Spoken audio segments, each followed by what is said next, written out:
I'm convinced that Ryan is one of the best gunsmiths in the country. And then our second date, I took her out shooting. She shot a group like 2 or 3 inches at 900 yards. I think you're the first person I've ever heard talk about the ignition characteristics and that role in accuracy.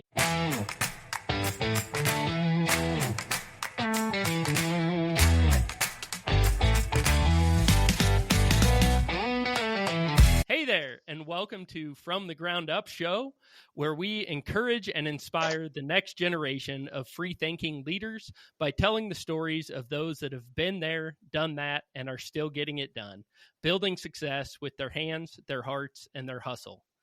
If you guys are enjoying the content, do me a favor, give us a 5-star review, subscribe, like, follow, share, wherever you're at. That's the best thing you can do to help promote the content and get us out there. Today, we are super honored to have Ryan Pierce joining us.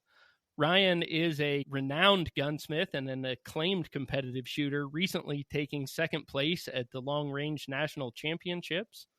He is an accomplished hunter, an outdoor enthusiast, a husband, and a father.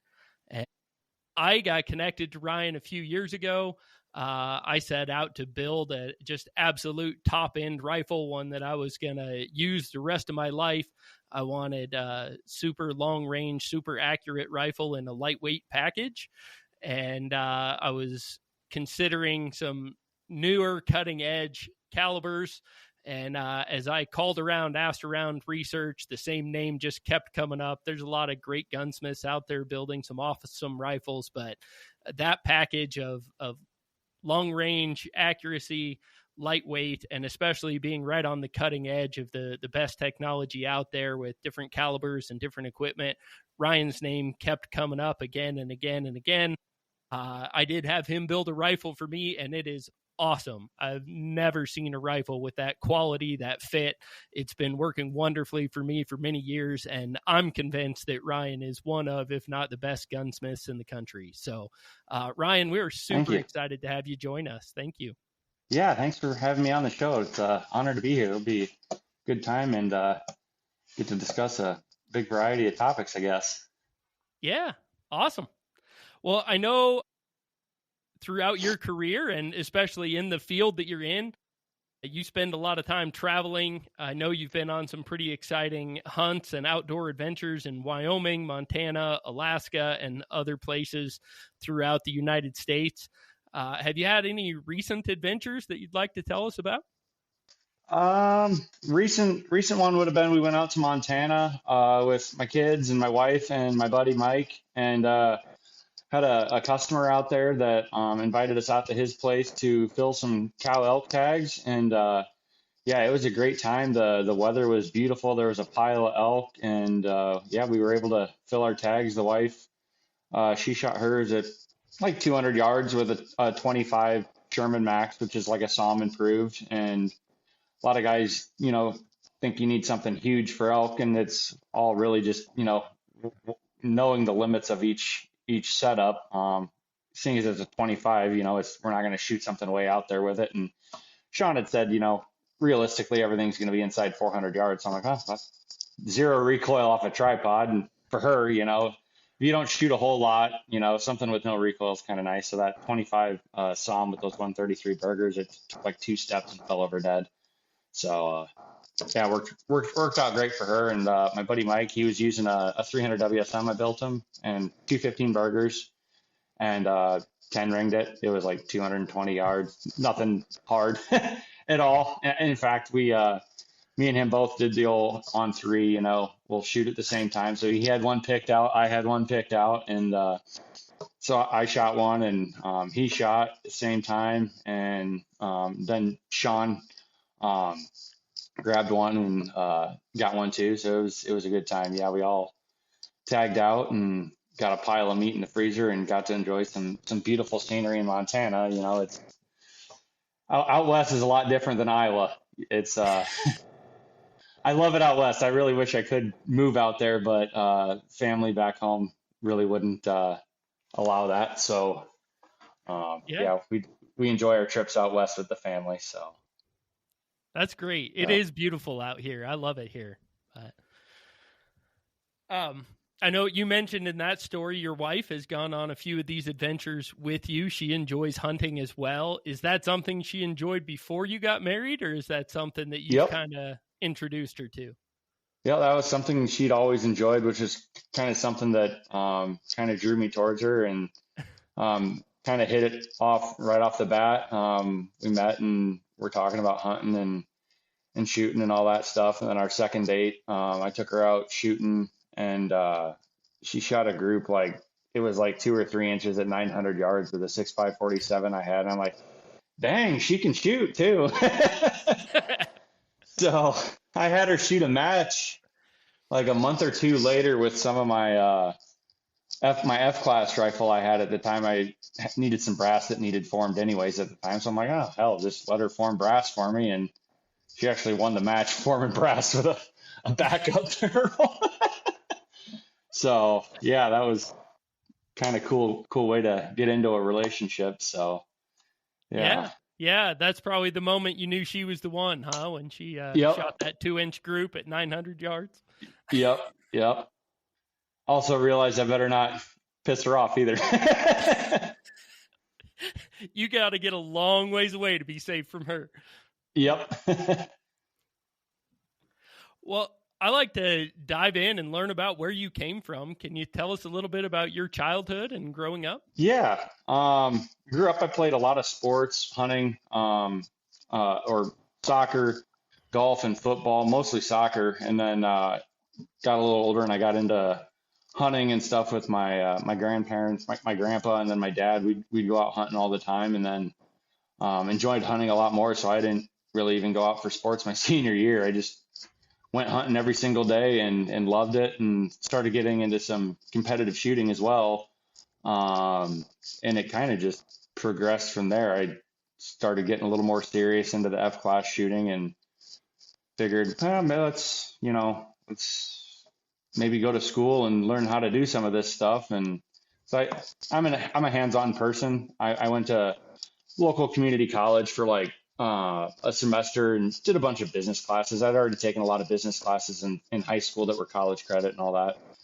Quickly realized I didn't want to be an accountant or something like that, stuck in an office all day, every day. That's just not for me. I'm just real hands-on. So figured learn how to do some machining and gunsmithing and all that, and kind of just go from there. So went out to Colorado and Colorado School of Trades, gunsmithing, and it was like an 18-month program or something like that. And came back and applied for my FFL and realized I wouldn't be, going full time right off the bat. So I got a job at Brooks Barrels and worked there for a while and learned a lot from them. The barrel making business.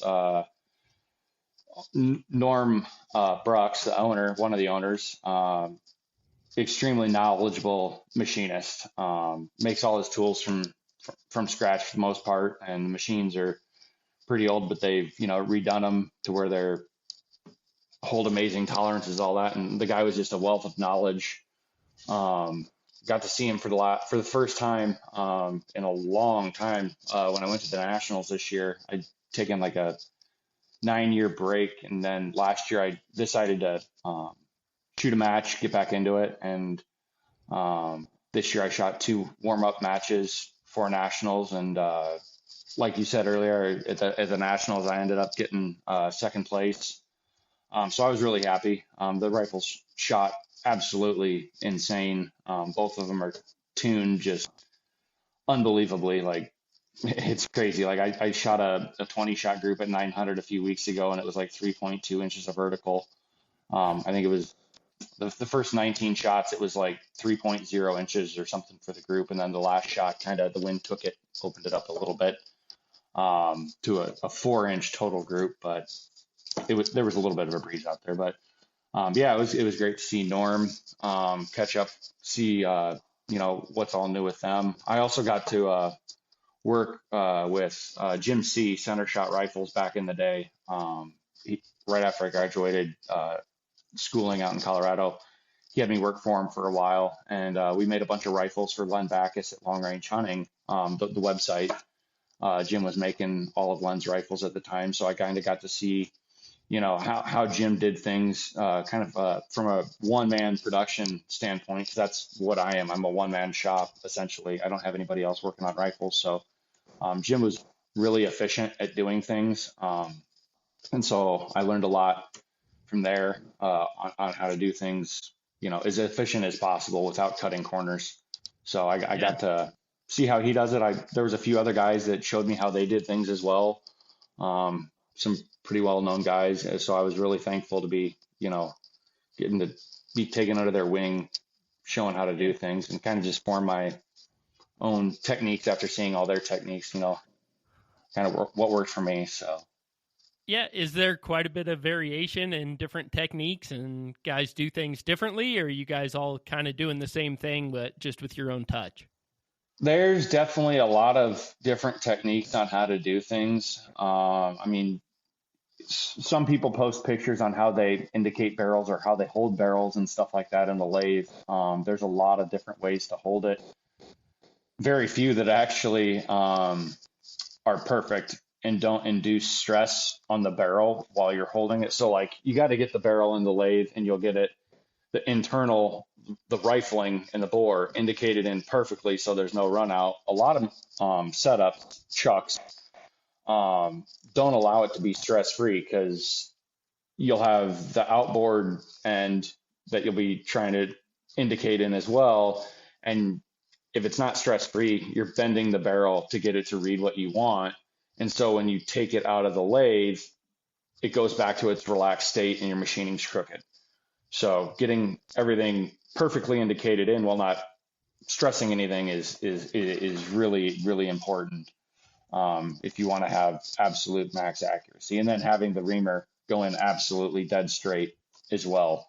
So yeah, there's definitely a lot of different ways to do it, but there's only a few ways to hold it correctly and do everything right. Same with about really every other aspect of building a rifle as far as bedding and all that. There's a lot of stuff that goes into it that most people don't do. Going through the ignition system and ensuring that everything is, up to snuff, nothing's dragging, you have enough firing pin travel, enough protrusion, enough spring pressure.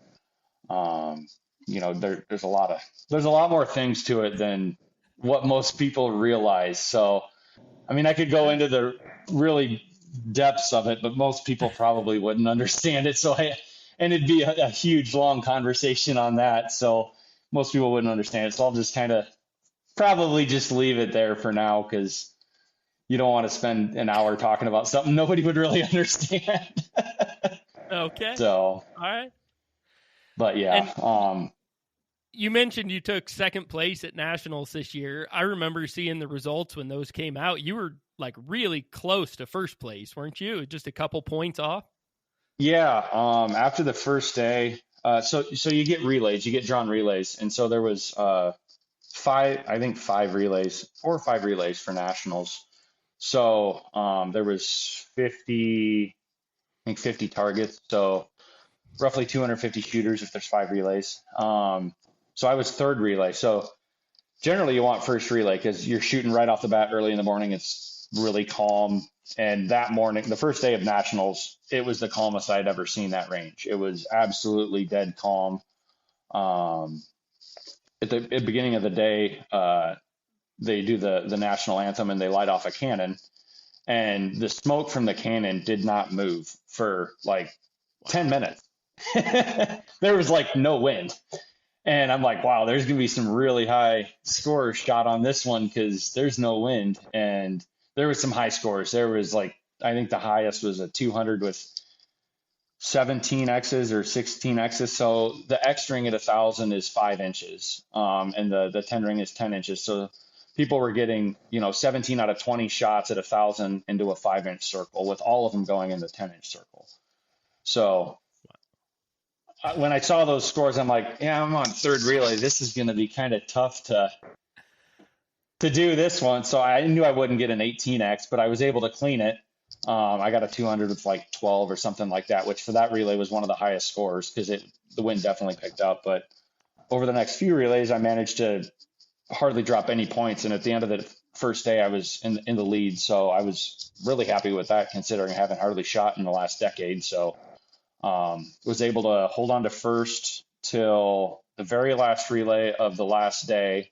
Ryan Mitchell shot phenomenal in those conditions. It was the windiest it had been for that match the whole time. It was very switchy and windy, and you were shooting very fast just to kind of shoot as many as you can in the same condition. And he only dropped like 1 or 2 points on that relay. And he was shooting next to me, and I looked over at him when he was done. I'm like, how'd you do? And he's like, I dropped 1 or 2. I'm like, holy crap, dude. Like, congratulations, you just won, but holy crap, congratulations on shooting that well in that. It was very switchy. There was, so to kind of give listeners an idea of what we were dealing with. So like I said, the 10 ring is 10 inches. The 9 ring is 15 inches. 8 ring is 20 inches. So throughout those relays, you might aim 10 inches to the right and 10 inches to the left, depending on what the wind is doing, or more. It just depends on what those wind is doing. And you got to be able to look at those flags and know with certainty. You have to have the confidence to know, hey, the flag just moved or the mirage just moved X amount. I need to aim 10 to 15 inches over to, hit the 10 ring and X ring. So it was, I was really happy with my performance. The rifle shot phenomenal, and the bullet combo I was using definitely helped. But the accuracy over extended strings with that combo is insane. Like the SD, the standard deviation in both those rifles is 4 for 50 shots. So it's insane. It's one of the most consistent combos I've ever seen. So I did spin 2 barrels up for some other shooters, and I told them what I was using, and they're like, yep, this is legit. So but I'm not telling who, and I'm not telling what the exact combo is and all that. But it's a hammer. So okay, gonna go shoot. Yep. I was gonna say, just to clarify, you're shooting F-class competitions, not like PRS or something else. Correct. Yeah. F-class is what I've always shot competitively whenever I've shot in a competition. I do have a 900-yard range at the house, at the shop here. I got a shooting room, and then right next to it is my reloading room, so I can go back and forth really quick and find loads, test loads. It's the only way that I could actually do all this, because there's no way that a guy could take off the time unless you're retired to go break barrels and go test 5,000 million different load combinations and all that stuff. Granted, after doing this long enough, you have an idea of what it's gonna like to be shot, but still takes a lot of time. So got lucky with the house that we bought, that I have the land to be able to do that. We got the steel of a century on a place, so it was, I can shoot way out there. So that's great. Yeah, that was something I was really impressed with when you built my rifle. Was you sent me a kind of a recipe as a starting point for the bullet I wanted to use, and man, even after quite a bit of testing, I ended up coming back really close to your recommendation. You knew right where to put me to get started. So yep, yeah, that's one thing I really that is a big benefit to a lot of the customers is, I send them a dummy round with the bullets seated right at the lands, right at the rifling, for guys that aren't familiar with what the lands are. And so depending on what bullet the guy's going to use, I know what length they're going to want to be shot off the lands generally. And I'll give them use this powder, start at X grain, end at X grain, and somewhere in there, it's going to, shoot lights out. So that time savings, because not many people have a range at their house. Most people got to drive an hour or 2 to the range. So, any time savings, if you can save guys several trips, that's worth a pile of time and money right there, away from his family on a weekend or something like that. So that helps guys out a lot, being able to, streamline it for them. So it's a big deal. Yeah. I've got a short range in the basement of my office, so I can do some velocity testing and stuff down there, but I can't really put it on paper and stretch the legs to see what it'll do. So, yep. You mentioned you went to school for 18 months, kind of a trade school. Hmm. What does that education look like? How much time do you spend on different things, and what kind of things did they teach you? At that time, a lot of it was more general gunsmithing, which I didn't want to do really. And when I got out of school, I quickly realized that it would be very tough, if not impossible, to make any money full time general gunsmithing, especially in today's day and age where everything is so expensive. As cost of business is skyrocketed. Business insurance, just anything to keep the lights on has skyrocketed. And so I realized right away that that wasn't going to be feasible, as a full-time thing to support a family and all that. So, custom rifles, is what I'm specializing in, the lightweight, custom rifles, long range hunting rifles. And then, I have all the stuff on the shelf as well. So I'll sell the parts to, regular, retail customers as well as other rifle builders across the country. They'll shoot me a text and, hey, do you got this on the shelf? Yep. So they'll have it a couple days later, give them a bit of a discount on it. So they don't, so they get a discount and they get it in 2 days. They don't have to wait 10 months for the part from the manufacturer. So, Yeah. so yeah. So you mentioned that there wasn't a lot of money in general gunsmithing, but I think every gun nut in the world probably dreams about being a gunsmith. Is it as fun as we all think it is? What does a typical day in your shop look like? I generally wake up about 4:30 and I'm in here shortly after. When I wake up, I, spend about 15 minutes figuring out what I'm going to do for the day, thinking about, just planning the day out in my head. So in the shop, what I do is I have a bunch of benches lined up. And so I can have like 24 rifles lined up in a row. And so what I'll generally do is I'll do them all at the same time. So like I'll chamber all of them. And then once that's done, I'll go ahead and put all the brakes on. And then I'll bed them all. And then I'll go ahead and Cerakote them all. And then clean everything up, and final assemble them. Sometimes I don't, a lot of times it's not a 24 rifle assembly line. A lot of times it's a little smaller than that. But I have the space to do it if I want to, if I want to just do a pile of one thing or the other. Um, but yeah, that enabled me to have it very efficient rather than having a bench with only enough space to do one at a time. That's not going to work.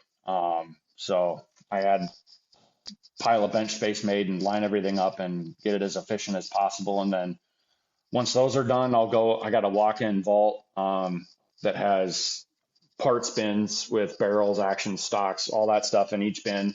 And I'll just, if a customer's already spoken for one, I'll take his invoice off with the parts, put it on the bench, and just line the benches up with parts again and start all over. Go through it again. So that was going to be one of my other questions, is just watching you on social media and my experience with you building my rifle. It seems like for a one-man shop, you turn out a lot of rifles. You are busy. Other than the 24 bay bench or the 24 bench shop, is there a secret to the efficiency and the amount of product you're putting out? A lot of hours. Pretty much work every day. But now that I've got a family, kids, and all that stuff, it's not 7 days a week, all day, every day. Weekends, I'll come in early, putz around. They wake up, I'll go have breakfast with them. If we're gonna do something for the day, we'll go off and do something for the day. Otherwise, I'll maybe come back out, putz around for a few more hours, and then go spend the rest of the day with them. But yeah, it's just a lot of hours and just consistently grinding. That, as that's what it takes. It's just that mindset of there's no other option. That's what you're going to do. When it's all up to you, it's all up to you. Yep. Nothing else to fall back on. So I don't have any other degrees in anything else. So it's building rifles, or if something didn't work out, then I'd probably just do open up a machine shop and just, contract stuff out, stuff like that. But Right now, there's no other option, so that's what I'm doing. So I'm fortunate enough that I have enough of a demand from people to do this full time. So a lot of what I've been doing is also just building stuff to have in stock. The most popular combos that I do, just build them, have them in stock. A lot of guys, will, well, I was really looking for this color of stock. Well, I got this one in stock ready to ship. Or if you want to get that particular combo from the stock maker, it's 10 to 12 months. Okay, I'll take the one that's on the shelf. So most guys will be fine with a slightly different color pattern. So that's what a lot of what I do is just build a lot of stuff to have on the shelf ready to ship. So. Great. Do you foresee a day where you have somebody else in the shop or oversee a team, or are you pretty committed to doing everything yourself? I've really thought about it. And I have had a guy, right now I have a guy that'll help me out with like little stuff like neck turning brass, certain combinations that I do for guys like a 300 Norma improved. I have the brass is neck turned. So he'll come in once in a while, and I have a little mini lathe. It's called an auto dod. It turns the inside and outside of the neck. So like he'll come in and turn the brass for me because I don't want to get off my actual lathe or something like that just to go neck turn brass. That's not very efficient. So he's pretty much retired, so he's pretty much open whenever. So he'll just come over and do that. Or if some guys want to pay for a barrel to be broken, that takes 100 rounds. So that's time consuming. I'm not gonna stay off the lathe to do that. So I'll have him come over and oh shucks, he gets to come over and shoot some guns. So I was gonna say, are you taking applications? Yeah. So and I've kind of streamlined that too. In the shooting room, I have airlines hooked up with dryer units throughout them coming from the air compressor. So like, every few shots, he'll put the airline in the chamber and it'll cool the barrel back down instantly. So, if I have like my suppressed rifles, with a carbon barrel, they're going to heat up rather quickly with that can on the end. So like you shoot 3 or 5 shots, it's back to room temp in like a minute tops. So that takes all the wait time of cooling out of the equation. So you can shoot fairly fast, break a barrel in fairly fast that way. So he'll come over and, break barrels in once in a while and do that too. So other than that, I've thought about it, and I got a guy Jim, that I actually apprenticed under a long time ago. He actually ended up moving not too far away from me. And I've thought about, if I was to have him come on and help me, it's like, okay, well, me and him could knock out like 500 rifles a year easily as a 2-man operation. But now I got to go to a lot of shows to pick up that extra business. And it's like all that time away from a show, and shows aren't cheap to go to. Some of those shows are really expensive to go through. It's like, I don't want to do that because, then at the same time, it's not me building every single rifle. So right now I'm in control of everything. I'm the only one that touches a rifle. So for the time being, I really don't want to expand just to do, well, then there's also the, economic uncertainties right now.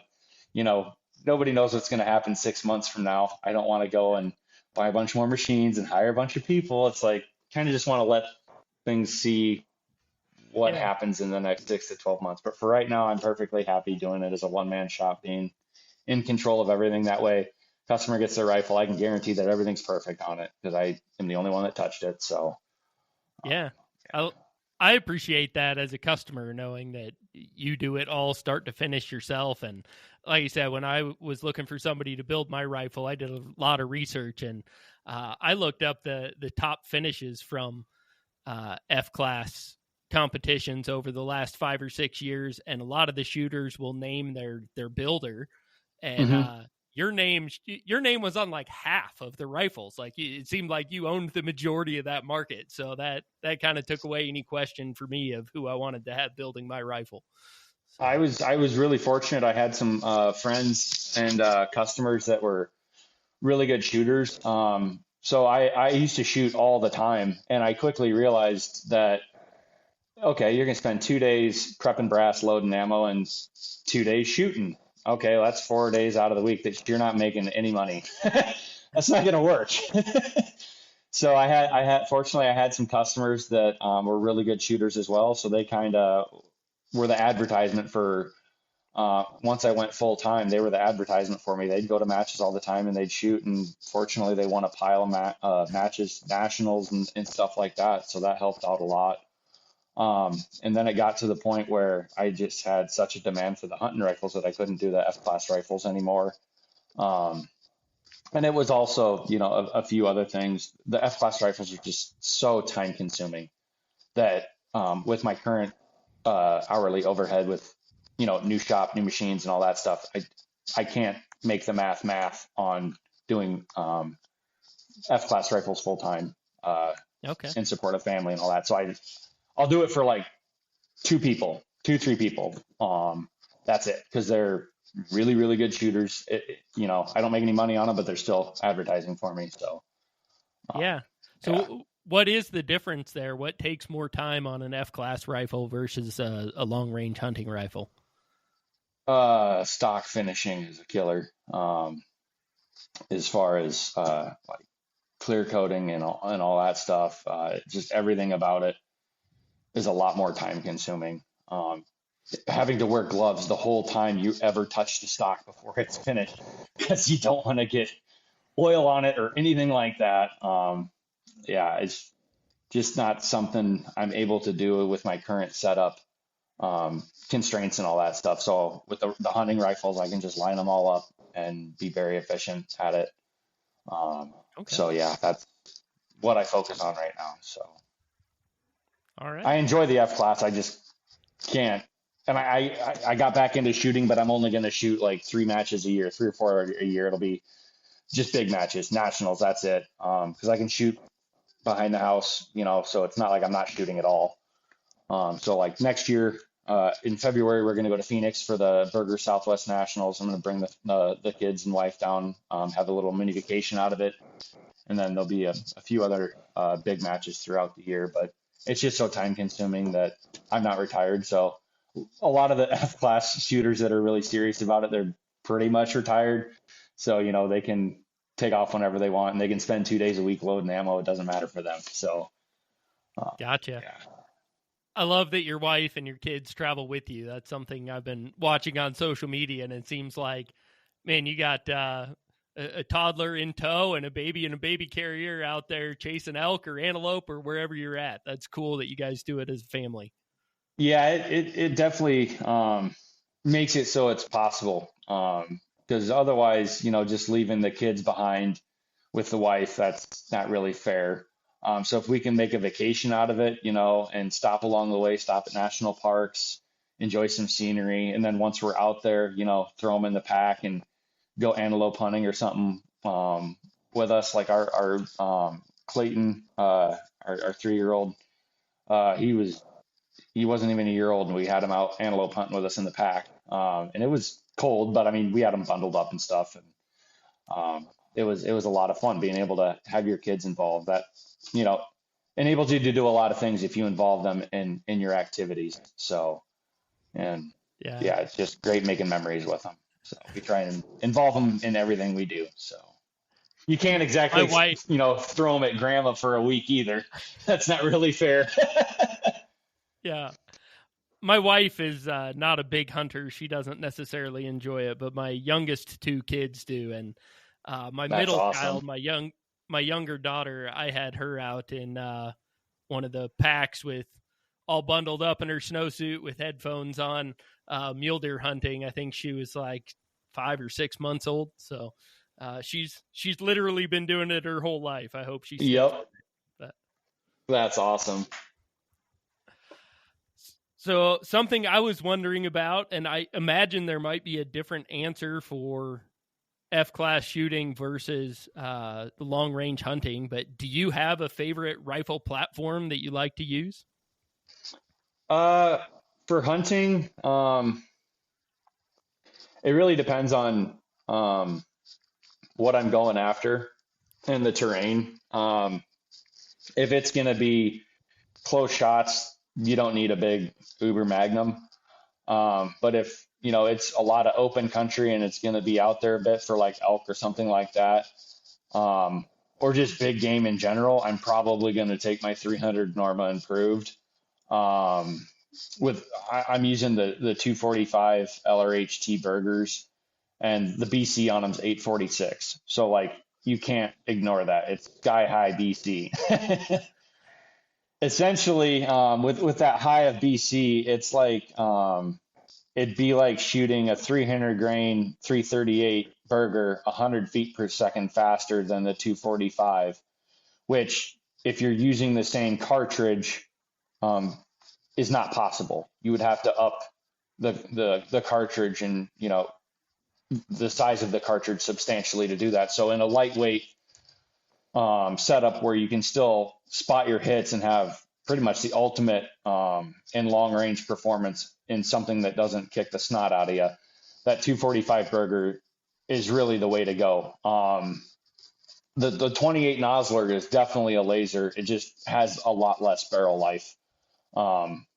As you know, the Nosler is straight up laser. Once you get into those big Magnum shooting heavy for caliber bullets really fast, it opens up a huge, it's just a huge step up in performance. With those 245s, for example, guys should really just go punch the numbers in for themselves to see how much of an increase in performance it is with a 195 7 mil or a 30 cal 245 going really fast over, the 6.5 Creedmoors or 6.5 PRC or whatever. It's a massive difference. Even in like my 22-inch barrel for my Norma improved, some guys were like, "Oh, you neutered the cartridge." It's like, no, I really didn't. I still have enough energy and velocity to, take an elk at like 1,400 yards, which I'm not going to do anyways. So why do I need a 26-inch barrel with a suppressor on the end of it? I don't. So that's why I went with a shorter barrel for hunting. So, Yeah. but if it's something that's close, if it's going to be inside 500 yards, I'll use, a 25 cal or, something like that that has no recoil off a tripod. I'd have no problem shooting, a cow elk or something like that up to 500-600 with a 25 cal. They're more than sufficient. So, yeah, I know when I ordered yours, the 28 Nosler was really hot, and you were kind of on the cutting edge of, cutting custom chambers to load the 195s. And so that's what we settled on. And it was shortly after that, you started building a lot of those 300 Norma improved, and it's been tempting. I've wanted to switch over for a long time, but that 28 is doing really well for me for now. So, yep. Yeah, it's got less recoil than the 30 cal 245s. And those 195 burgers are just straight up lasers. The only downfall to it is barrel life. A lot of guys with the Noslers are running N570, Vitavori N570, which isn't barrel friendly. So a lot of the time, I've done hundreds of 28 Noslers, and a lot of them end up getting rebarreled about 500-600 rounds if you're using N570.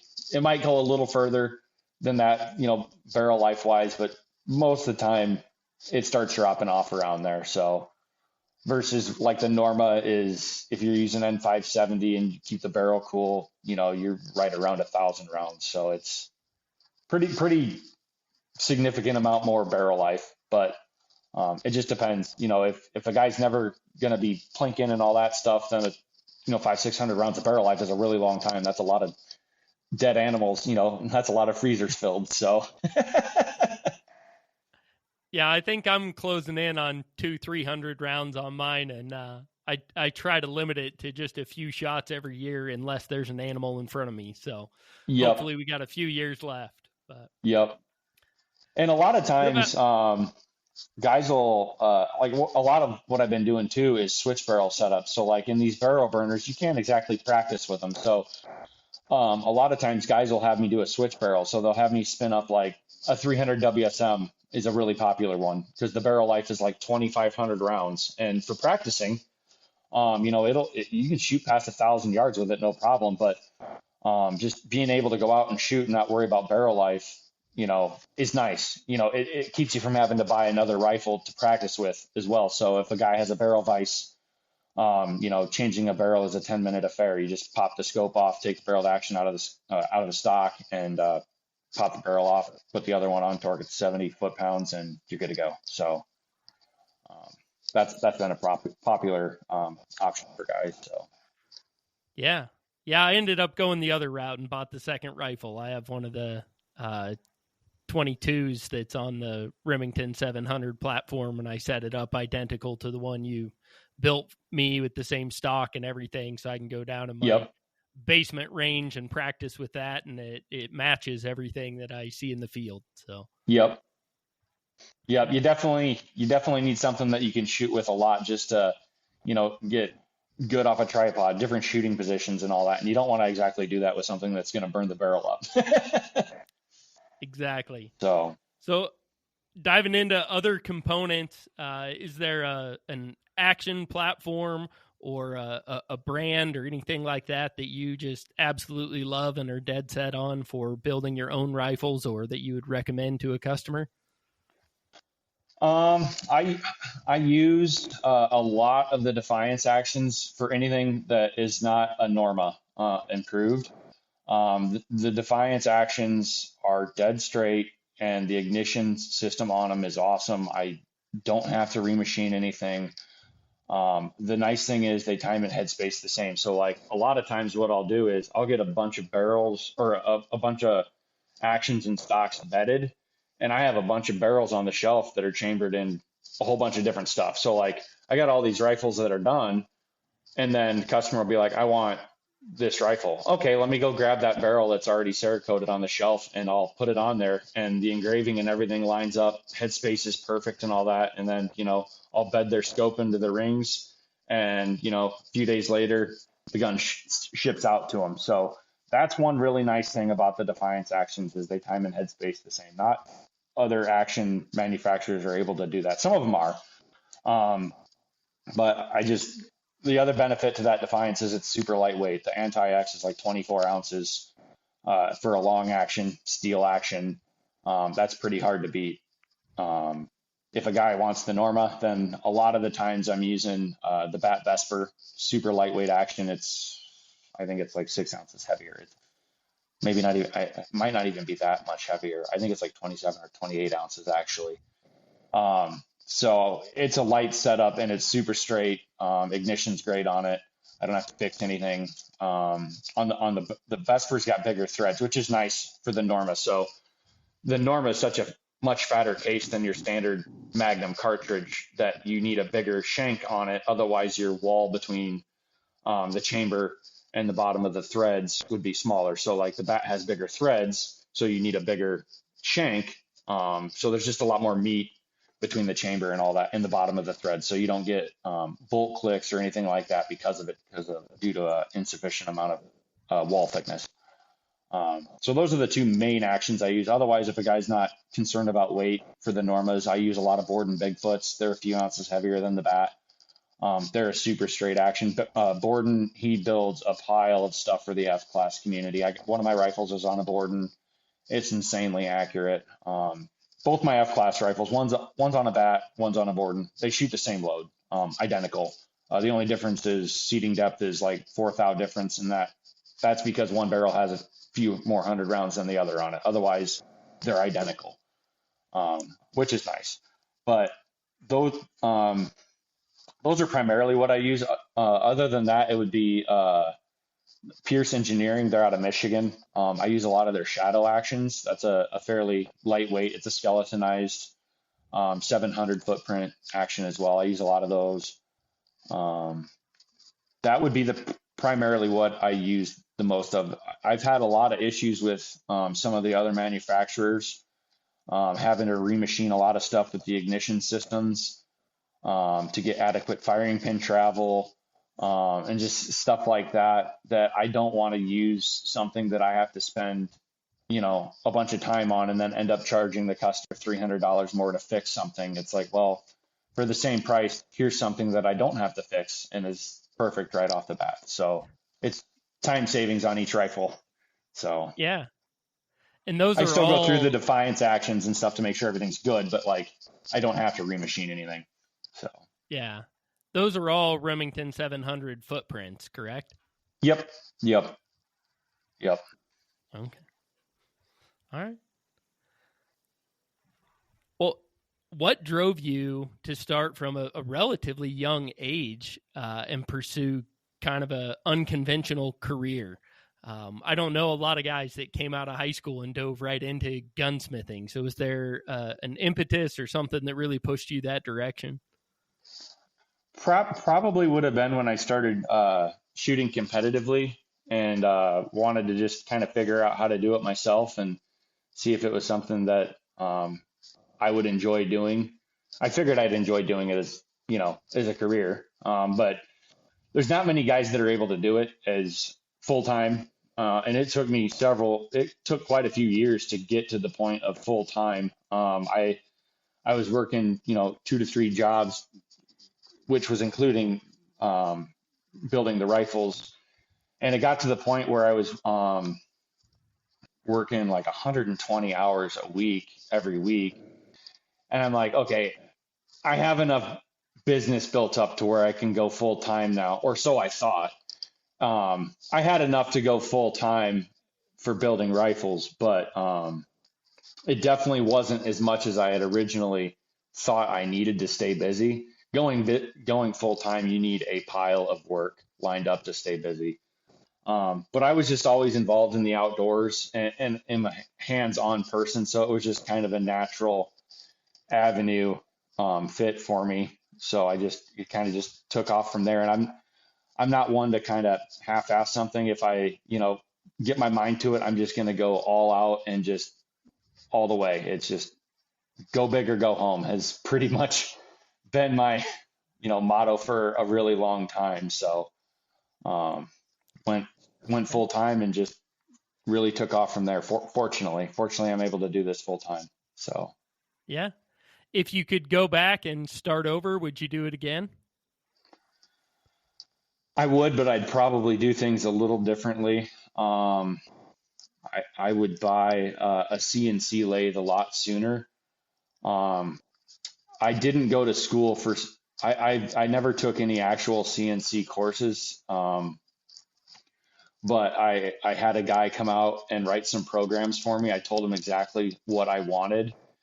And so I had the CNC lathe, and he came out, he showed me how to run them, and he wrote some programs for me. And after watching the programs, watching the screen do what it does as tools are moving and stuff, I got to figure out, okay, these numbers are going, this means this tool is doing this and all that. So like I got to the point where after watching that enough, you can modify programs, write new programs and stuff like that.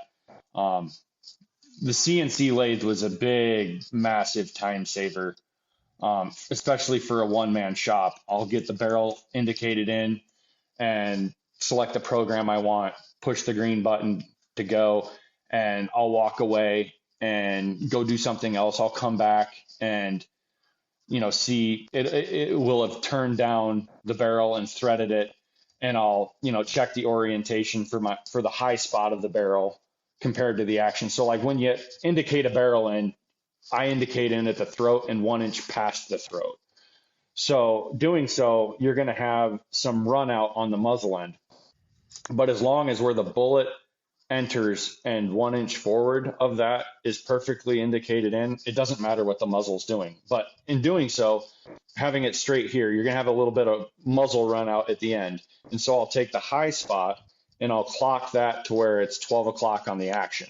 That way the barrel's going up for the curvature of the bore, not off to the side or down low. That way you're going to get maximum elevation out of your scope. So the lathe will do its first operation is turn it down, thread it. And so I'll go check the orientation of the action to the high spot if need be, which you almost always have to offset it to get it to time up. You'll offset it and walk away, come back, it's done, and then it'll go from there for the other processes of chambering the barrel. And then I do the reamer by hand. I don't have it set up to where the reamer just goes in and I don't even look at it. I want to be able to feel to make sure everything is going in straight. And if it's not going in straight and it's a setup that you're not touching, you really don't know until the very end. So Fortunately, I've only had a couple mistakes on the CNC. I think I've only ruined one or two barrels in 7 or 8 years probably. So I'm just really careful. I'm not super fast on it. I'm just make sure that it does what I need it to, and I'm not super high production. So if it takes me a little longer for each barrel, it's not that big of a deal. So that was the one thing I wish I would have done sooner is get the CNC. Other than that, I can't really think of anything that I wish I would have done sooner. Yeah.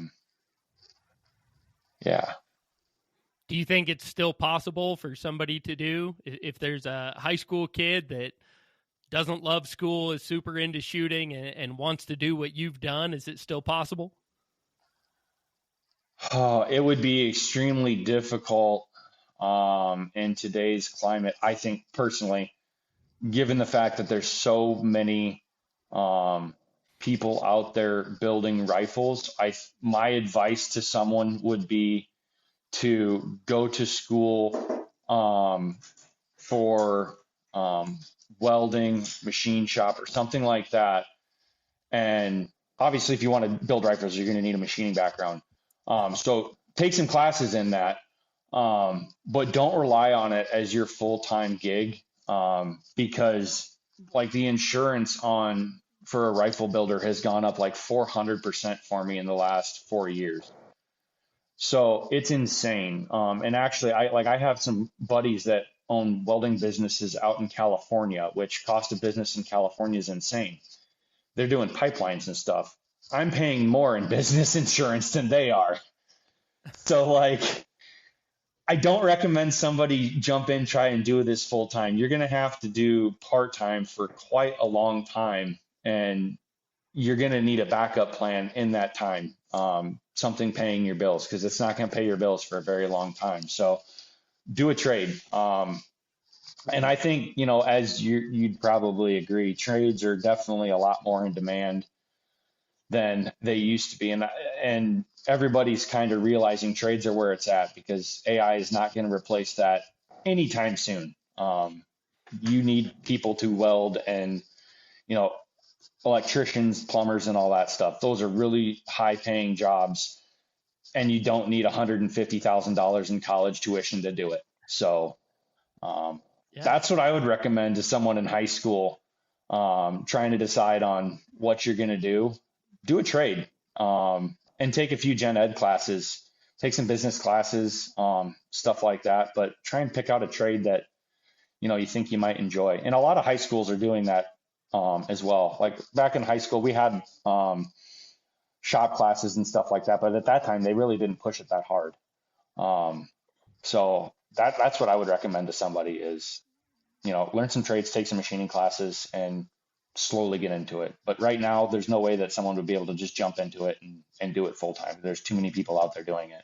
So it does seem like that's an industry that's kind of blown up, and maybe I was just not in the loop, but it seemed like 15, 20 years ago, everybody owned a production rifle, and custom rifles were kind of like, that was a special thing. There weren't many people doing it, and there weren't many people that had them. And in the last decade or so, it seems like that's shifted, and the semi-custom or full custom rifle has really become mainstream. There's a lot of people building them, and also a lot of people buying them. Is that accurate? Yeah. It's definitely picked up in the last 15 years, I would say, is when long range hunting rifles and just long range rifles in general has really, really picked up mainstream.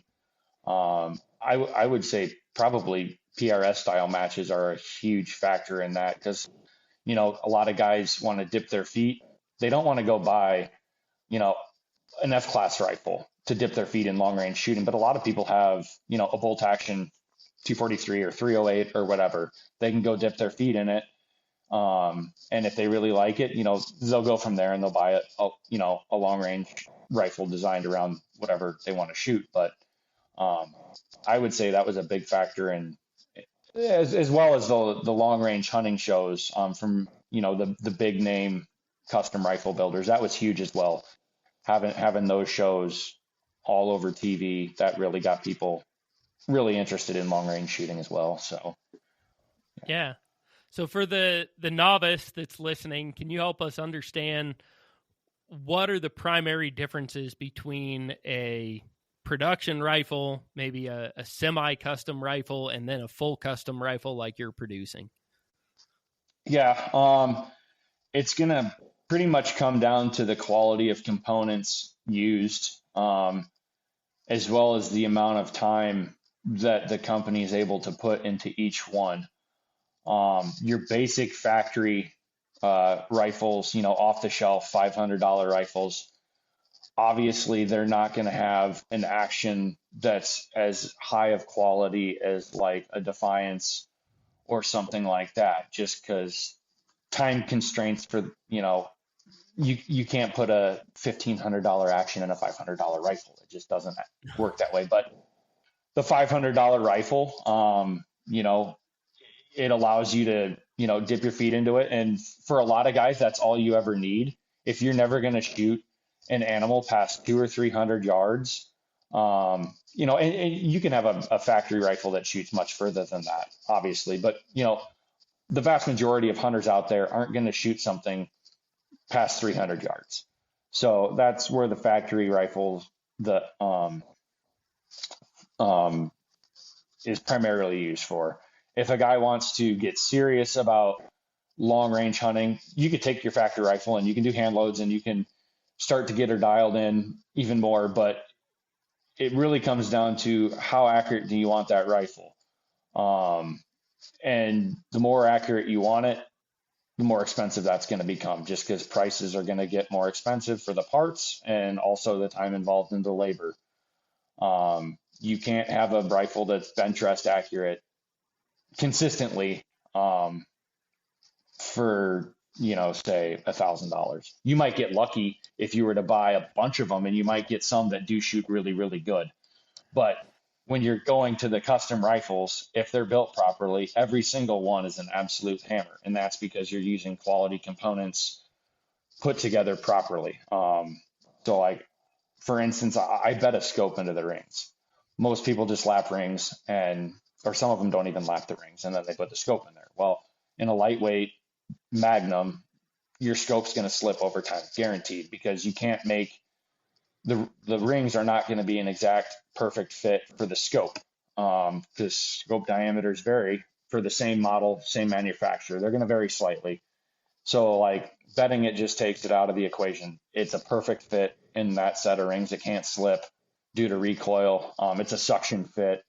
I use release agent, so it's not like permanently glued in there, but it's such a good fit that like if I take the top caps off the rings in a light hunting rifle, I can pick the rifle up by the scope with the top caps off. It's a suction fit. So like that's never going to slip due to recoil. There's just a lot of things that I do that bring it to that next level of accuracy. And a lot of people don't realize also that the ignition characteristics of a rifle is huge for accuracy. And companies can't do that in a more economical setup. They're just, they have time constraints, overhead constraints, and all that stuff. So it really comes down to what a guy wants. If a guy, is fine with, a factory rifle and what its limitations are, awesome. If you want a semi-custom, awesome. If you want top of the line, where everything is perfect every single time, sure, give me a shout. I'll hook you up. I have a pile of different options. It just really comes down to what all a guy wants out of it. As with anything, what's your hobby? How much you want to spend on your hobby.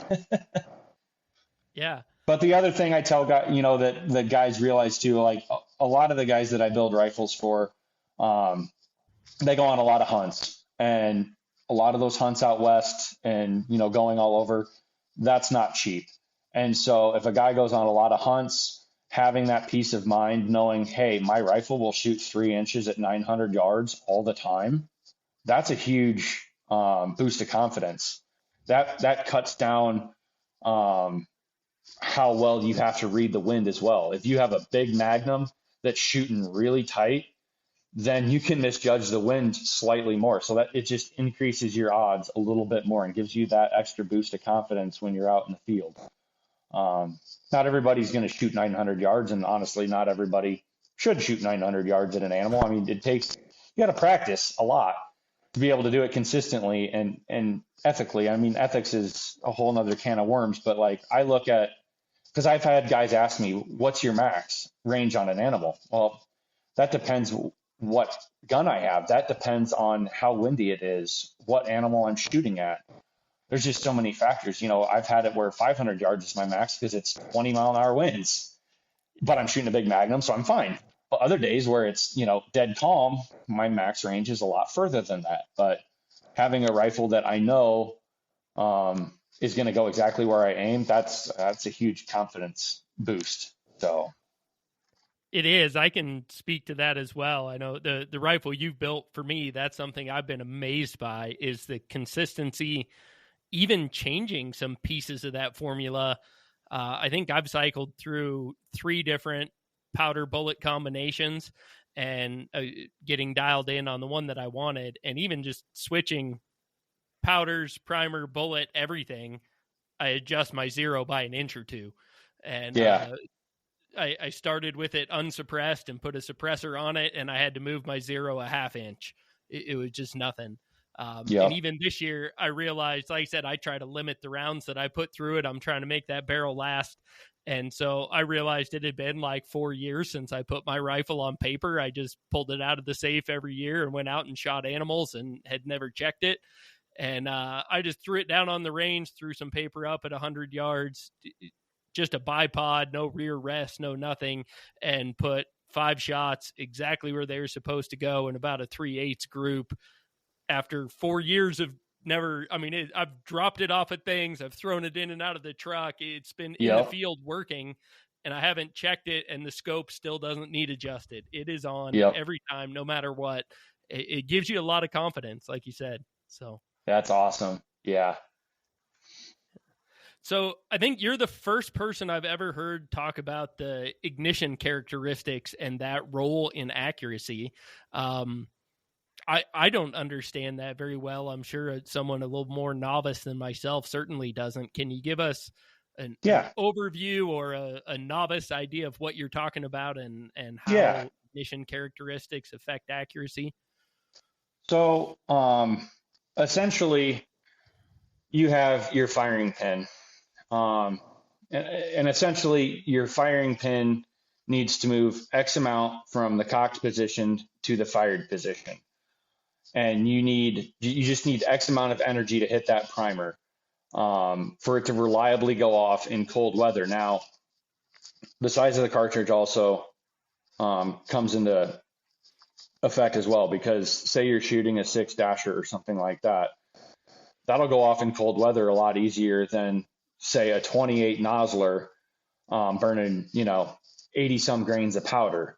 And I've had that before where I had a buddy that built a rifle, and he's a knowledgeable machinist and all that. And he used, I'm not going to say the name of the action, but I don't use them anymore because I had to fix all their stuff. But he called me up. He's like, Ryan, hey, I'm getting hang fires in my 28 nozzler with this action. And I go, okay, I've dealt with them before.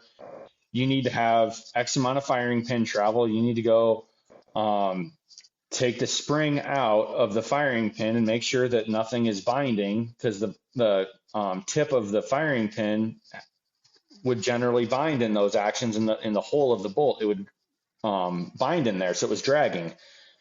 You need to put a heavier spring in there as well, because they use too light of a spring, because everybody's all about, oh, my bolt opens so easy. Well, yeah, because they used a light spring, so they don't have enough firing pin travel. Their firing pins are dragging, and they have a weak spring. So you're having issues in cold weather with your 28 nozzler getting hang fires. So I said, go do this. And he calls me back a day later. He's like, hey, it's shooting bug holes, and it's like 10 degrees out. He's like, I did what you told me to. I'm like, I figured that's probably what the issue was. But so essentially you need, ideally you need 250 thou firing pin travel. And you need, I like to use at least a 24-pound spring. And you can't have your cocking piece dragging. On on the shroud. You can't have anything dragging. You need a nice clean ignition. And so that's really important for these big magnums, especially in cold weather.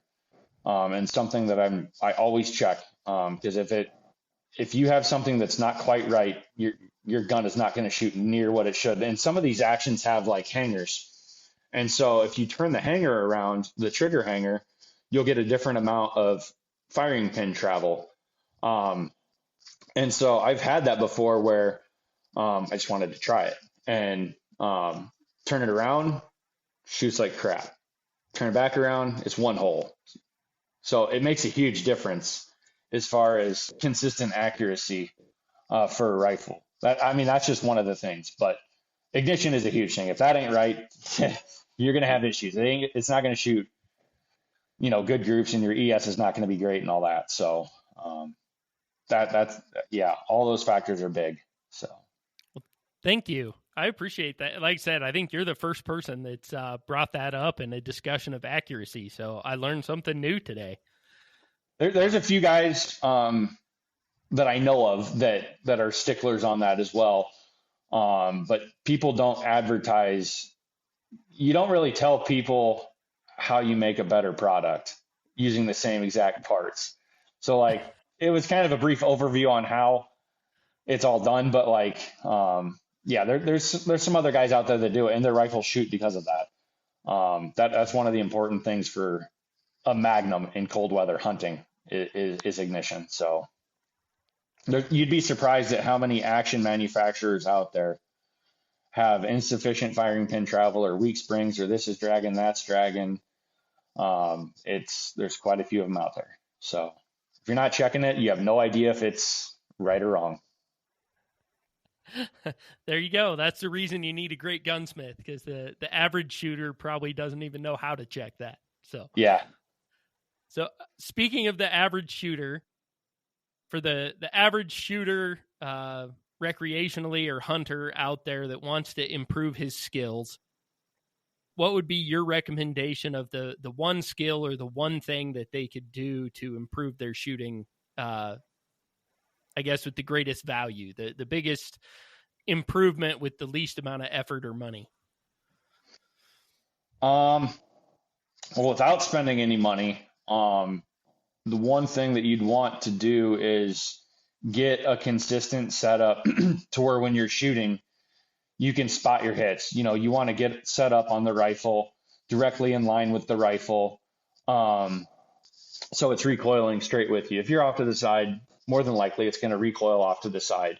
If you're straight in line with it, one thing that helps is having spikes on your bipod feet.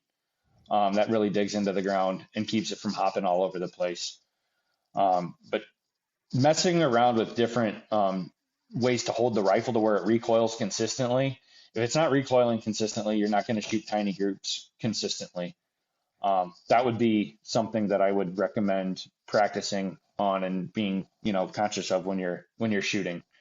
As far as a piece of gear that would help shooting consistently, probably the biggest thing that I would tell guys is glass. I'm a really big stickler on glass for the scopes that I put on rifles, because a lot of scopes out there can't handle the recoil of lighter weight magnums.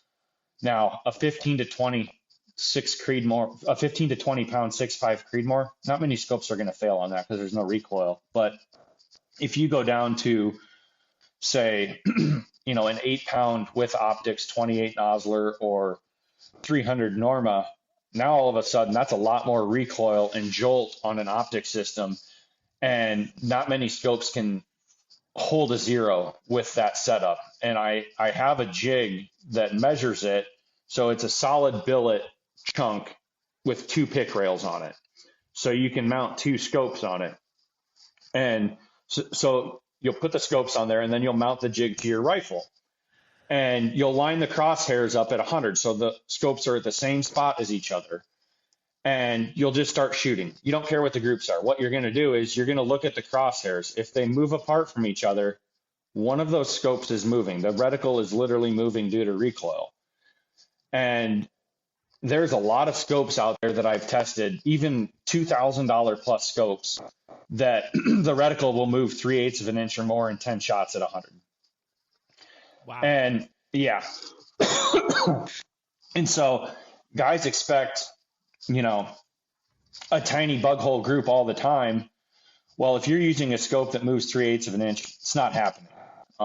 You might get lucky once in a while, but those scopes are gradually moving due to recoil. And I don't want to name names because I don't want to badmouth any particular companies. But like the scopes that I do use that I will offer accuracy guarantees with would be Night Force, Tangent, ZCO, March. So ZCO would be Zero Compromise Optics, Tangent Theta, March Optics. Those are primarily the ones that I use. The most popular ones for hunting would be the Night Force NX8. That's the most popular one I use for hunting rifles by far because it's lightweight. My personal rifles. Great dope. Yeah, and for the money, like it's not cheap, but like for guys willing to spend around $2,000 on a scope, that scope is the scope for a lighter weight hunting setup that can take a pounding and not lose zero.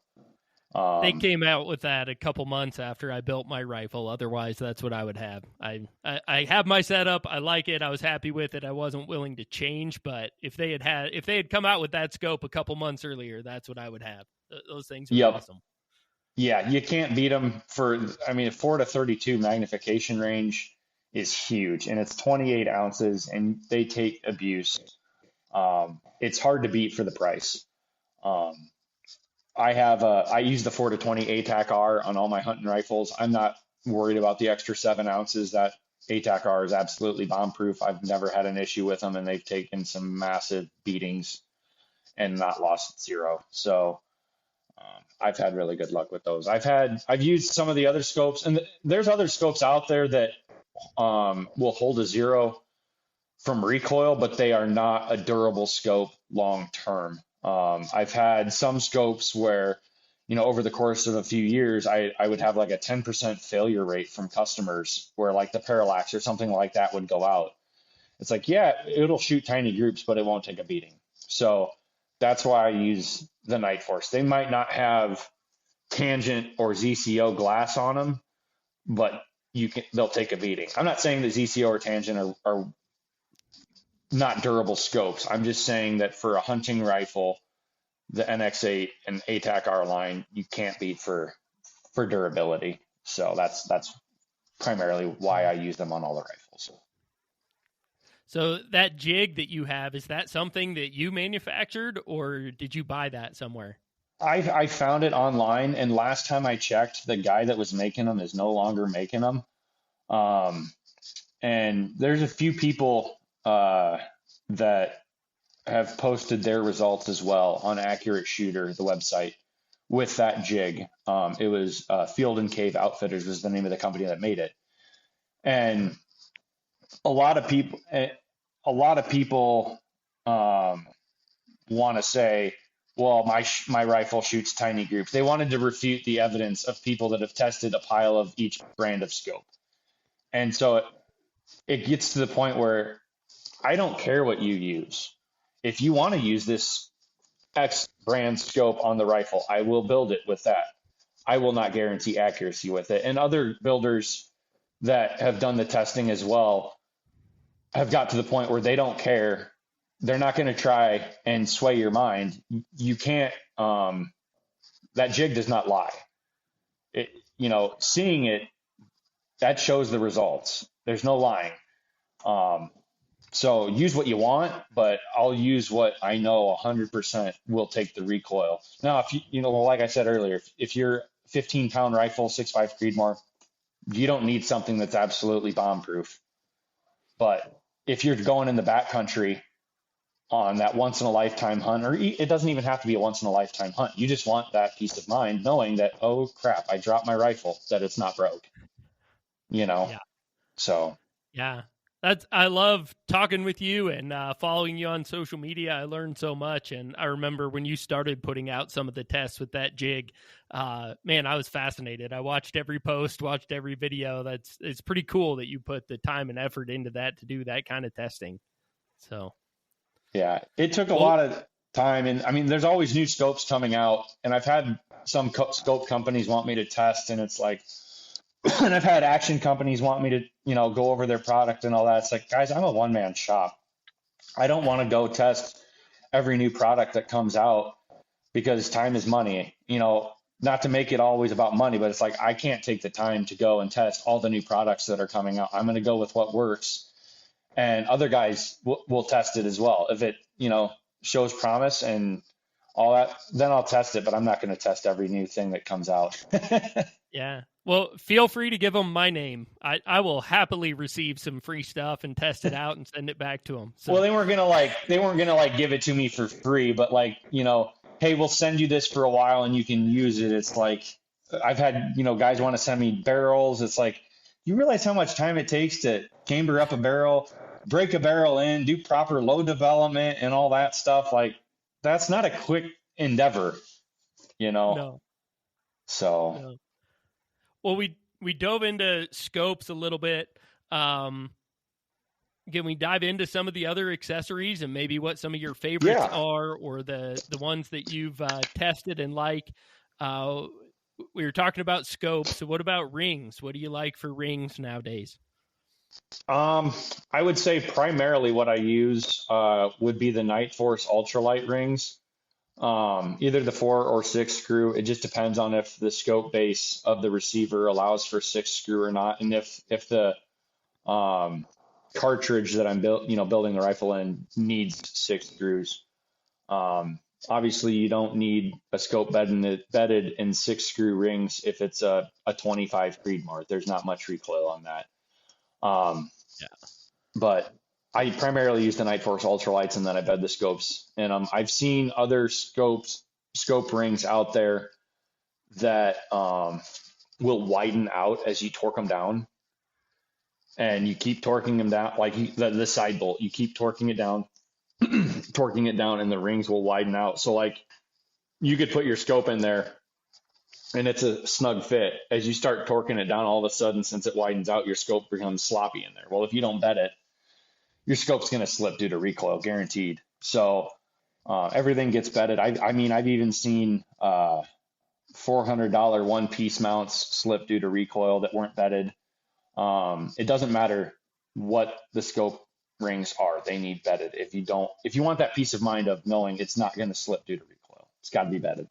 And it also, besides slipping, it makes it to where there's no stress, because if it's bedded in there, it's 100% stress-free. Nothing's binding and all that. So that's just, that's primarily what I use for rings.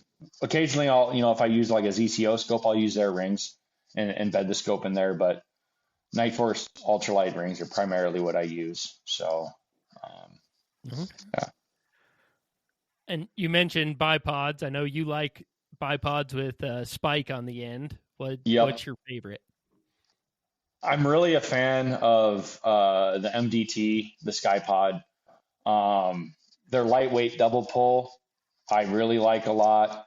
You can use it from a lightweight Magnum all the way up to a 20-pound rifle, no problem. I realize it's not cheap. It's like $850, $900. Obviously, that's not for everybody, but it's super adjustable, and you can go from super low to sitting with it. And it doesn't weigh much, and it's bomb proof. So that's my favorite bipod. But like, if a guy doesn't want to spend that much, there's other options on the market that, you can put the spikes on and all that. Having spikes on the feet is huge for keeping it from hopping around, being able to spot your hits and all that, versus just having the rubber feet on there. If you have something that has no recoil, rubber feet are fine. But, if there's recoil, those spikes make a world of difference in being able to spot your hits. So that would be my favorite bipod. And I didn't just like randomly spend $900 on a bipod. Like, I had a buddy that is a pretty big tightwad as well, and he said, dude, this thing's legit. And I'm like, okay, well, if you're going to spend it, obviously it's not a piece of crap and is worth it. He's like, yeah, you buy it, you'll never buy another bipod again. I'm like, okay, I'll try it out. And I'm like, oh yeah, it's definitely worth it. So tested it out, and for guys that are willing to spend the money, it's definitely something that I do recommend. So, but then having a tripod as well is nice because a lot of times, if you're in mountains and stuff, that tripod just does something that you can't do with a bipod as far as some of the angles go and all that. Plus, you can just leave it sitting there ready to go on the tripod. So I use a lot of those Manners Pro Hunter stocks. They got the Arca rail right in front of the bottom metal, so it's nice, perfectly balanced. That stock's only 25 ounces with an Arca rail, pick rail, and flush cup. So for a lightweight hunting setup, it's really hard to beat. But having a good tripod is pretty invaluable in the field as well, because I would say in the last 5 years, I would say at least 50% of the shots that I've had are off a tripod. So. Okay. All right. And I know you've recently started selling suppressors through your shop. Mm-hmm. You've been shooting suppress for a long time. Do you have a favorite suppressor? I have so it really depends on the setup, but if a guy's using a lighter weight hunting rifle that's a Magnum, having a suppressor with a brake on the end is huge in the recoil reduction department versus a standard suppressor that does not have the brake on the end of the can. I think Thunder Beast did some testing and they said it was around, 50% more recoil reduction compared to no brake on the end. And I would definitely agree. It pretty much doubles the recoil reduction and makes spotting hits so much easier on these lightweight Magnums off a bipod. So like my 300 Norma improved, 245 Burger, I have two different barrels for it, but like my longer barrel, 26-inch barrel, I got a 245 at 2900. It's a mild load, but like I can watch the vapor trail. I can watch the hit. And then on my 22-inch barrel, same thing. I can watch the vapor trail. I can watch the steel just get smacked with that brake on the end of the suppressor. Now, yeah, it's a little louder, but for a hunting rifle, it's one shot. That's it. It's not high volume. And when I'm practicing, I have plugs and muffs on and all that stuff anyways. But anything with a brake on the end for the suppressor is awesome. I did get one of the new unknown suppressors, unknown munitions.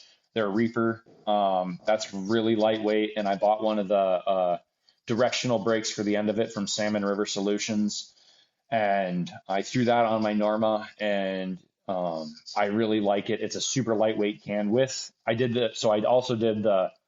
have the option to have it to where it'll mount to a Thunder Beast CB brake. So I grabbed a CB titanium brake from Salmon River as well. So the CB brake, the suppressor, and the brake on the end is like 10.8 ounces. So for a lightweight suppressor with a brake, it's really hard to beat. And they did a lot of testing from what I've seen as well as far as durability goes for that suppressor. They torture tested it. They did like 40 rounds with a 20-inch 300 rum and it didn't blow up. Apparently the carbon on the barrel delaminated. It got so hot, but the suppressor was fine. And I've had another brand of, it's not Thunder Beast, but I had another brand of suppressor in the shop that everybody was all gung ho about because it's so lightweight, and it blew up in like 300 rounds. And it was not 300 Norma that was shot through it either. It was a mild WSM load and a mild 25 PRC load. Blew up in 300 rounds. And I've had other customers that have had that suppressor blow up several times for them as well. So those are the two suppressors so far that I would recommend that are bomb-proof on short barrel setups. So okay. Yeah, it's not a pleasant experience when a suppressor blows up on you. That is way louder than an unsuppressed gunshot. Yes, and it scares the crap out of you. I've experienced that once, and I couldn't hear for about 3 days. So yeah. I don't think I've heard anybody refer to a 245 grain bullet going 3,900 feet per second as a mild load before. No, 2,900. Yeah. Oh, 2,900. 2,900. Yeah. Yep. Yeah. Yeah. Still, in that cartridge. That's a lot of energy. Yeah. That setup's got a pile of energy. That one, I just realized it was too long with the suppressor on it. So I got a shorter barrel, but yeah, that at 2,900 plus feet per second, it had enough energy for elk at like typical elk hunting altitudes, to like 1,600 yards. Like it was insane, the amount of energy that combo carries. But you don't need it for, I'm not going to shoot that far out, so I won't know the 22-inch barrel. But that Norma is a pretty sweet cartridge, the improved version, because the brass will never wear out. I got over 30 firings on some brass, and the primer pockets are still feel brand new. So I gave up trying to wear it out. I spent like a whole day getting to 34 firings on one piece, and I couldn't hardly tell a difference in how tight the pockets were. I'm like, okay, it's not going to wear out. So yeah, that seems like a sweet combination that I know you build a lot of those. You seem to be the guy that's kind of specializing in that. So yeah. Each show we open up an opportunity for listeners to either call in and chat with us or write in a question. And I have a write-in question here from Brighton. If someone is starting from zero and wanted to get into gunsmithing, even just as a bit of a hobby, and they want to use their own equipment, where do they start? And what equipment would they need to just get started with the basics?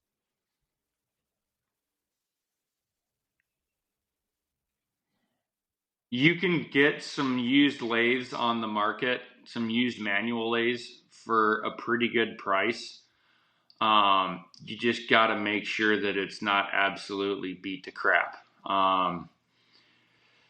So I would, obviously you're going to want to start off with a manual lathe, because dipping your feet into it and going CNC is not going to be in the same sentence. So get a good manual lathe, and maybe go take a few machining classes as well. If you don't have that background with a lathe and all that, go take a class at a community college.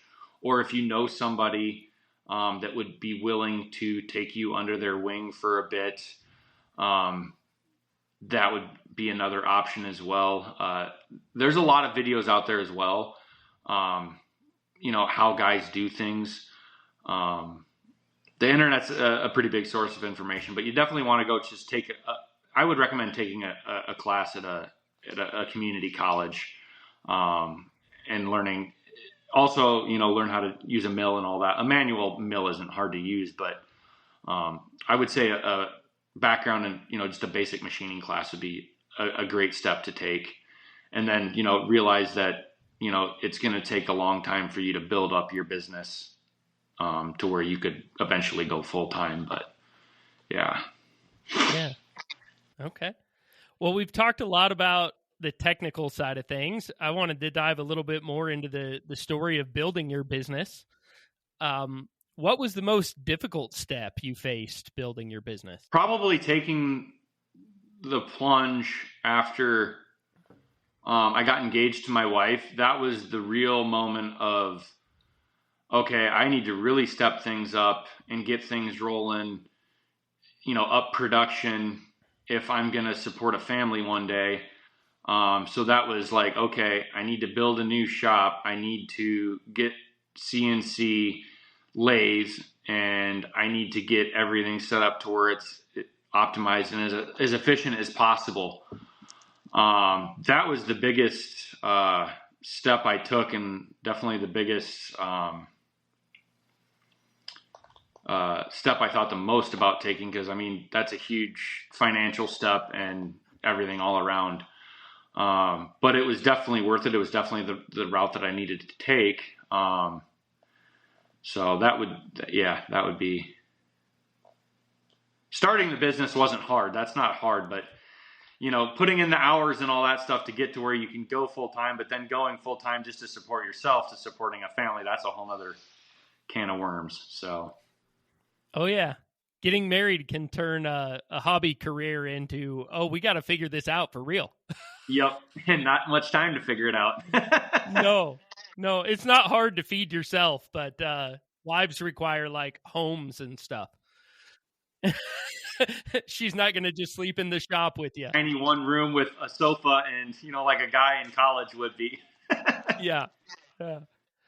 My wife is really low maintenance, though. I better make that statement. She's very low maintenance, fortunately, because I wouldn't have married her otherwise. But Yeah.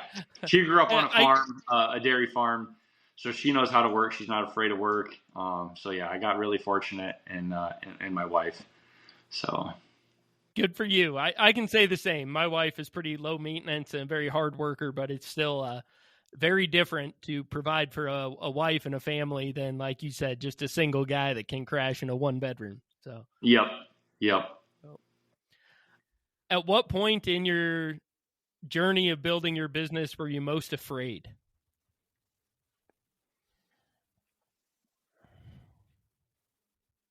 Probably when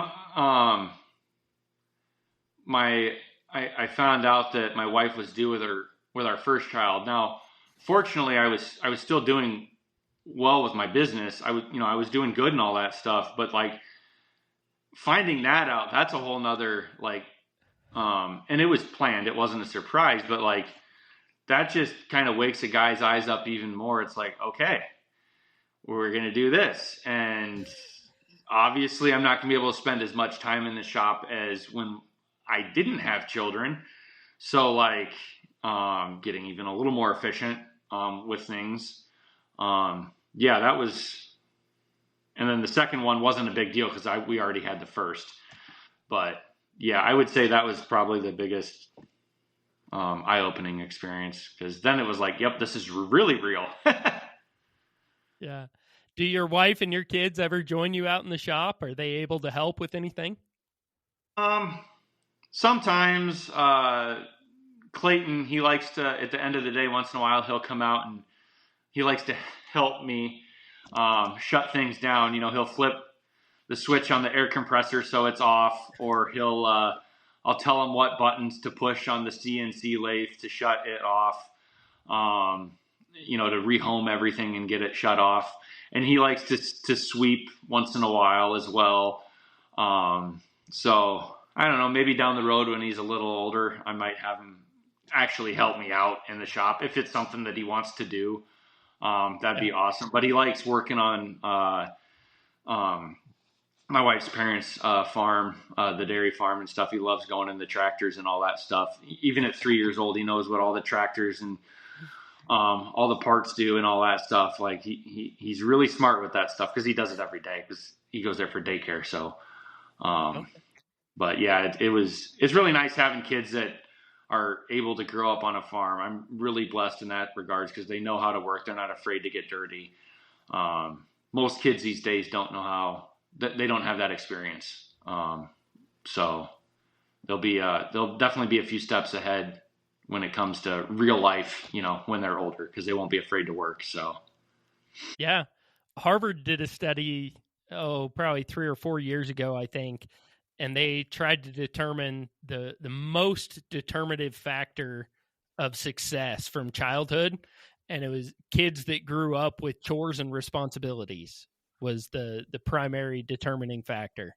So I don't doubt it. That definitely makes sense. We got a bunch of little chickens and stuff that Clayton and Vivian are raising, so we get like 3 or 4 eggs a day, but they get home from grandma's and they got their chicken chores, and they'll feed the cats and the dogs and all that stuff as well. They got their little ducks in the chicken building as well. So yeah, and then they got chores at the farm as well. So yeah, it's definitely kids that are able to work and not afraid to work. They have a huge step up in today's environment. Because I've had it before where I had some like part-time work that I needed done for guys. Like I needed someone to come help me with, and like younger kids, sight a rifle in, or hydroform brass, or something that's easy, and they didn't want to do it for $25 an hour.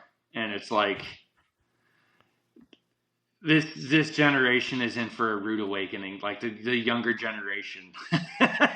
Yeah, getting everything handed to them and not having to work for it is going to really bite them in the butt when they go into the real world. And I'm sure it already has, but yeah. Oh man, when I was that age, if I could have made $25 an hour to sight in rifles, that's what I would still be doing today. Yeah, I would have killed for $25 an hour in high school and just out of high school, because I was making like $12, $13 an hour doing hard work, manual labor outside, and I would have killed for $25 an hour. What's something you wish you would have learned earlier?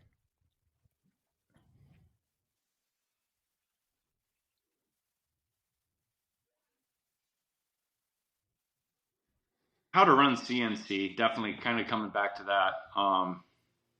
It's definitely a game changer for making everything more efficient.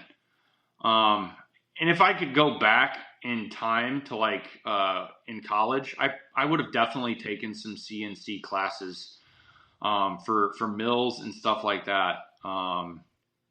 Because there's a huge demand for that stuff outside of the firearms industry as well.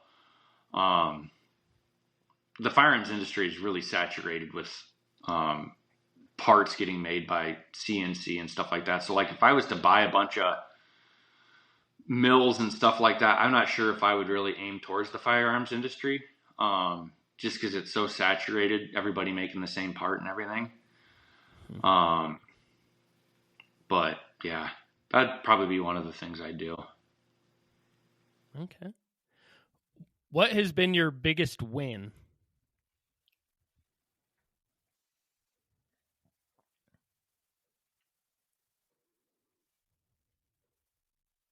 There's been a lot of wins, fortunately, and I guess it kind of goes back to a saying my grandpa always told me. It was he always said, "The harder you work, the luckier you get," and it's about the truest statement a guy could ever get.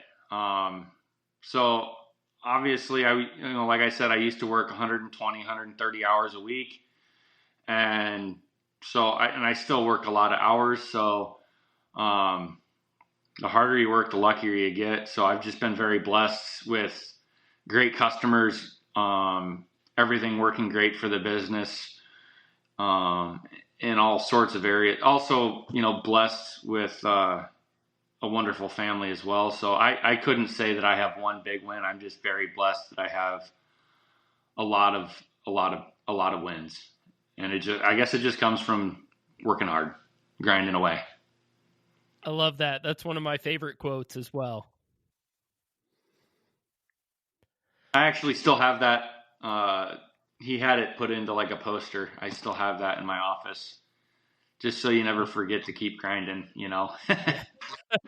That's great. Don't get complacent. What has been your best resource to grow as a gunsmith, grow as a businessman, or grow as a person? I would say my grandfather was the biggest source of influence, resource on me growing up. When he was really young, he was literally dirt floor poor, and through a lot of hard work, he became very successful in life. And that taught me that if you work hard, you can do whatever you want. If failure isn't an option, then you can do a lot of things. And failure for him wasn't an option because he didn't have anything to fall back on. If he failed, his family didn't eat. So his story, and just overall his influence on me has been huge in my life. It's priceless. So he's taught me countless things in life. So that was definitely biggest influence on me. Good. Awesome. Question I ask every guest. Are you a person of a particular faith background? And if so, how has that affected your business journey? Yeah, I am definitely a person of faith. I believe in God, and I do pray all the time. Wife probably doesn't see me pray all the time, but it's really guided me into be a good person and treat everybody fairly, no matter their circumstances in life. Yeah, and it's just a good moral compass. I wish they would bring that back more into school rather than trying to take God out of everything these days. I'm not saying a person has to be super religious, one religion or the other, but most of them are just a pretty good moral compass for somebody to live by. So it's pretty important to, in my opinion. Yeah, for people. I would agree with you there. So, couple questions as we kind of wrap things up. Is there anybody that you would like to see on the show? Do you know of somebody that has a cool story, a cool background, or is involved in a really unique industry that you'd like to hear their story?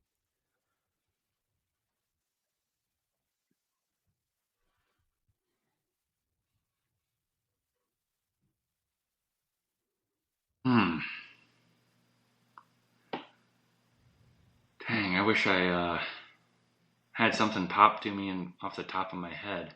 I might have to get back to you on that one. I might have to send you a message on that one later.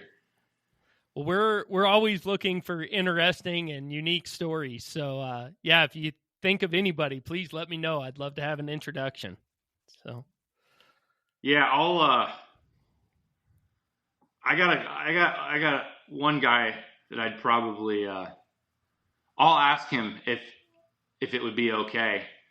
But okay. He's definitely done a lot of things in life as well. He has started, from nothing and made a huge success of himself. Super cool guy. I'll ask him. That'd awesome. Be the one guy I could think of off the top of my head. So I don't want to name names without someone being fine with it. Yeah. Understandable. Well, we ask every guest to either fuel or settle the debate. If you have to do a job with a cordless tool, which brand do you prefer? I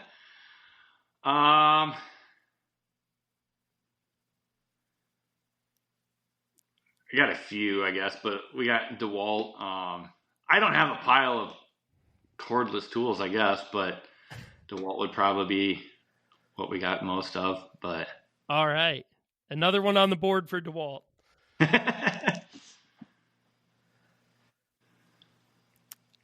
I know you've been out to Wyoming, here where I'm from, quite a few times hunting. Do you have any trips coming up in the near future?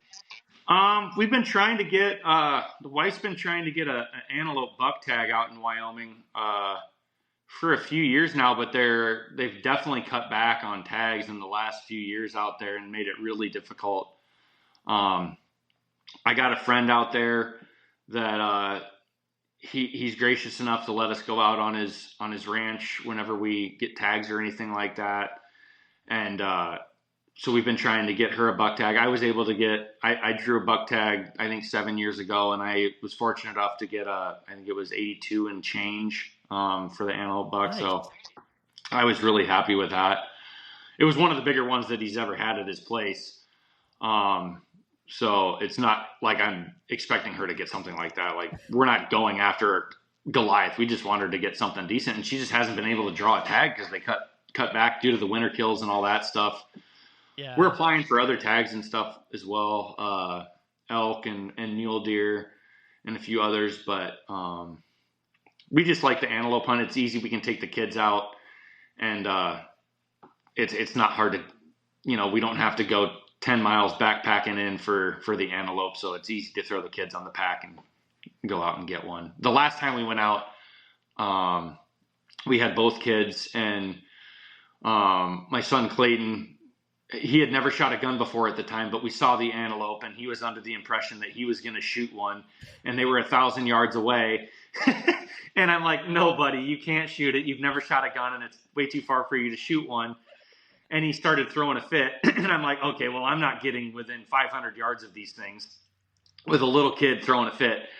So I said, just be quiet for 2 seconds. So I popped my head up on the hill and I shot a doe at 960 yards. And then we went up to it and all that. And he was super excited. That was the last time we were in Wyoming. Hopefully we get some doe tags or a buck tag next year. The antelope, meat is one of my favorites. And I think, you always hear people saying, oh, antelope is garbage. Well, I don't think it's garbage, but we also skin it and it's on ice instantly. It's not in the back of the truck. It is instantly on ice, skin off and everything cooled down. And I would rate it as good as the Iowa corn-fed whitetails. So yeah, I'm a big fan of the antelope.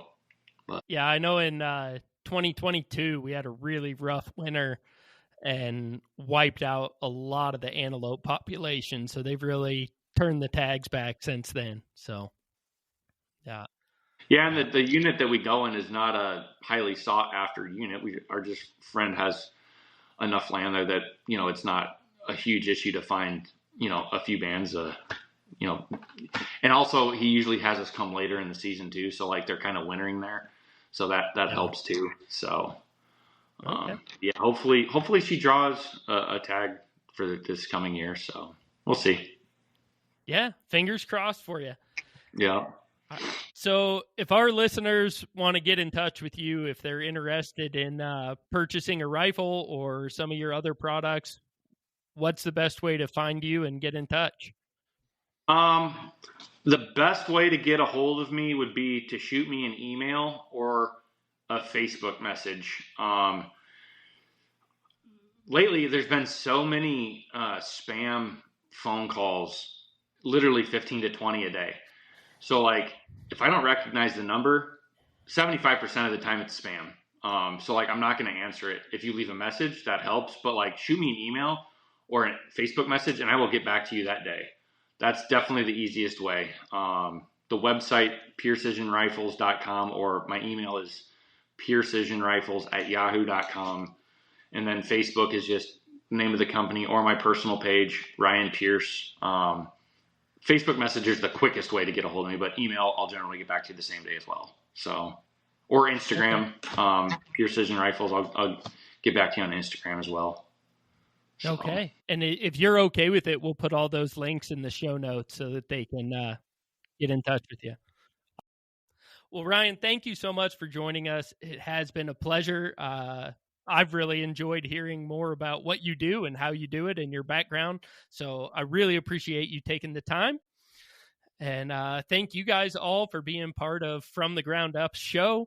If you want to be a part of a future show, please reach out to me on our website, fromthegroundupshow.com, on social media @fromthegroundupshow. And again, if you've enjoyed the show, if you enjoy the content, please help us out. Leave us a 5-star review, like, follow, share, subscribe. Those are the big things that move us up in the algorithms and get it out so more people can hear the show. Until next time, keep grinding.